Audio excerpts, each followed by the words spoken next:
under the filing category of radical financial irresponsibility. According to a new report out of Forbes, coming straight out of official filings, financial filings from Disney, Indiana Jones 5, also known as Indiana Jones and the Dial of Destiny, did not cost $300 and something million to make. It cost over $400 million, not in production and marketing, in production. Forbes is saying the cost of making Indiana Jones and the Dial of Destiny passes $400 million. Now listen, whenever we hear about the production budgets being announced, you can pretty much take that to the bank, that's right around exactly what it is, because these studios are publicly traded companies. They have to do their financial filings. We'll all find out. So there's no point in lying about it. Anyway, last year, some reports started coming out of a number of trades saying, ooh, they're hearing that Dial of Destiny movie actually cost around $380 million. Well, Forbes is now saying the actual financial report that Disney itself put out is saying it's like around $418 million. Now, look, I understand wanting to take big swings. I mean, listen, as movie fans, we are often encouraging our filmmakers, take big swings, go all in, all that kind of stuff. Absolutely, 100%. I'm not trying to say that we don't do that. Of course we do that. And we do want our filmmakers and our studios to do that. However, there is a line between taking a big swing and absolute insanity. Did somebody like me believe, hey, an Indiana Jones 5, but an older Indiana Jones, that could be cool, that could be fun, that could make a little bit of money? Absolutely, I did.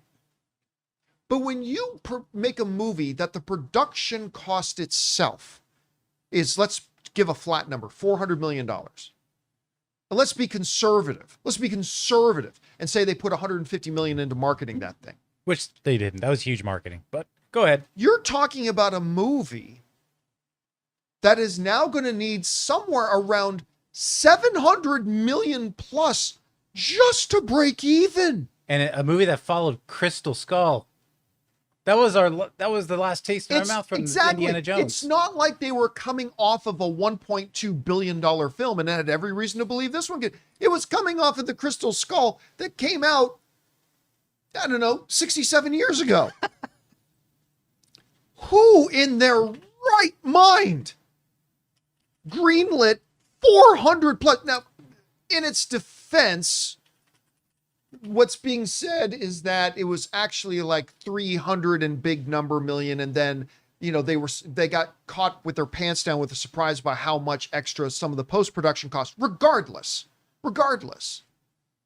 who in their right mind, coming off of Crystal Skull, that was a teenager ago, is spending $400 million, $175 million? Yeah. Ooh, 200 million. Big swing, really going for it. Okay. $400 million. I am going to go out on a limb. I don't know this as any kind of a fact. I'm going to go out on a limb. Whichever was the junior to mid-level executive that signed off on whatever that budget was, I'm going to suggest they're probably unemployed today. As well, they should be. Nobody in their right mind would have thought that an Indiana Jones movie in today's era, requiring probably minimum $750 million just to break even, would be a profitable film. Nobody thought that. Guys, we want to take a second to thank the sponsor of today's video, Zapier. You know, one of the biggest game changers of the past year has been AI. But let's be real, just talking about AI doesn't actually make your day any more productive. What does make it more productive is finding tools to put AI to work for you. And that's where Zapier comes in. Zapier is the easiest way to take AI and plug it directly into the apps and processes that you're already using every day. No IT bottlenecks, no complexity, just results. For me, it's been about saving time on repetitive stuff so I can focus on the work that matters and I actually enjoy. And it's not just me. Over 3.4 million companies are already using Zapier to streamline everything from sales and marketing to IT and HR. With their AI orchestration platform, you can connect top AI models like ChatGPT or Claude right into the apps you already use. So whether it's automatically enriching leads, coaching your sales team, or even resolving IT tickets, Zapier makes it simple. Guys, join the 3.4 million companies already automating with Zapier and transform how you work with Zapier and AI. Get started for free by visiting zapier.com/Campea. That's zapier.com/Campea. Anyway, Rob, you hear this number, what comes to your mind? Well, as a producer whose new film project, White Devils, cost $400,000, I'm happy to opine on this. Ironically, John, when Steven Spielberg made 1941, it went way over budget and it turned into quite the debacle. So when George Lucas and Steven Spielberg teamed up and made Spielberg's next movie, Lucas said to Steven Spielberg, look, you need to be on time, you need to be on budget, and we're going to make this movie for $20 million. And arguably, Steven Spielberg did some of his best directing work. There's scenes. I love the Marcus Brody and Indiana Jones scene where they talk about he's going to go for it. Yeah. And you see that scene, it's in one room. It goes from 2 shots to singles, back to wide masters. Spielberg, tour de force in directing because he knew what he had to do. He knew he had to keep it on time and on budget. And we got one of the most iconic films ever made. If George Lucas, I know he produced Crystal Skull, but if George Lucas had produced Dial of Destiny, it would not have cost $400 million. Say what you want. But the thing is, how is it that our studios somehow have forgot to make money or forgot to make movies in a realistic manner? There is no way. I mean, if you're making Avengers Doomsday and your cast is 400,000 main stars, I get it. You're going to have to pay more money because that's a lot of money for cast. You're also coming off of back-to-back billion dollar films. Yeah, billion-dollar movies. So there you go. There's no excuse at all. Now, if people want, to me, of all the things people say about Kathleen Kennedy, I would say this is the biggest thing I've heard where you got to say to her, shame on you, Kathleen. You've been producing some of our great movies, and Spielberg himself called you one of the greatest producers who ever lived. You've got your first producing credit on E.T., $400 million. There's no justification under God's green earth why a movie like this would cost that much money. Mm-hmm. I would dare say there's no reason it should cost $200 million. But $400 million? Give me a break. This shows to me that Hollywood is broken. Well, these large tentpole properties cannot continue to cost this much money. I think they've come to that realization. I think that 2023 was an era of extreme bloat, and we covered that quite extensively. We did. And based on the returns, I think Hollywood realized that, oh, wait, we're still not pre-pandemic numbers. We're pretty far from that. And we're still fighting streaming, even though streaming has its issues too now. I think we've seen in this last year budgets, films coming under and doing well, and studios understanding that a profit margin is a profit margin is a profit margin. So even if you're stair stepping now, something like off Sinners, something off whatever, where you're not putting as much in, but you're making a good amount of money on it, they can stair step. They're not looking for like the $1.5 billion films because not every film can be that. No, but I think they are hitting a realization now on the business end of it, where they're like, yo, let's step back. Sinners had a production budget of less than $100 million, and that movie looked stunning. Mm-hmm. Well, yes, but let's be fair. Let's be fair.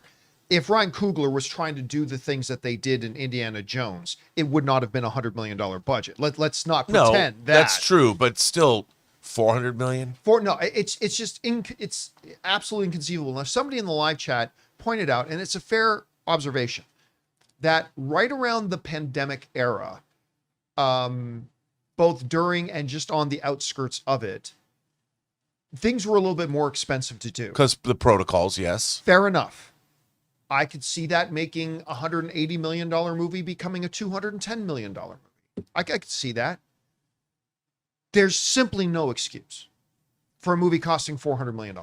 There's no excuse for it at all. I don't care if your movie's got the word Avengers at the front of it. You can't spend $400+ million on one single movie. You just can't. Now, it's so inconceivable to me, Rob, that when I first saw the headline, I thought this might be a little bit of clickbait, because I bet once I read into the article, it's going to be, that's how much it cost, i.e. the production plus budgeting or plus marketing, which wouldn't be completely outrageous. But just the production alone, I don't know, man. It just makes me scratch my Well, in head. terms of, I mean, what people don't understand is Hollywood movies do not make, we talk about movies that are making 100 million, 200 million, 300, 400 million dollars. They're not making 100, 200, 300% profit. Right. If you have a movie, a Hollywood movie that makes, like, if you think about any business and the return on investment, if you can make 20%, 25%, 30% on your money that you've invested, that's a great return. Anybody says, okay, you've done well, especially in the space of a couple of years. Anybody would be happy with that. So let's say Avengers Doomsday, for instance, let's say they spend $600 million on that movie. You're coming off, which is insane, but that's probably what it's going to cost. You're coming off of an Avengers movie that made almost $3 billion. So even if Avengers Doomsday grossed $2 billion or whatever, or something, or close to $3 billion, and you spent $600 million on it, that's, you're getting a decent return on your investment. Yeah. You know, even at six, but that's because they can look at the other four Avengers movies and go, oh, all of these movies each made at least 1.5 billion. And all beloved.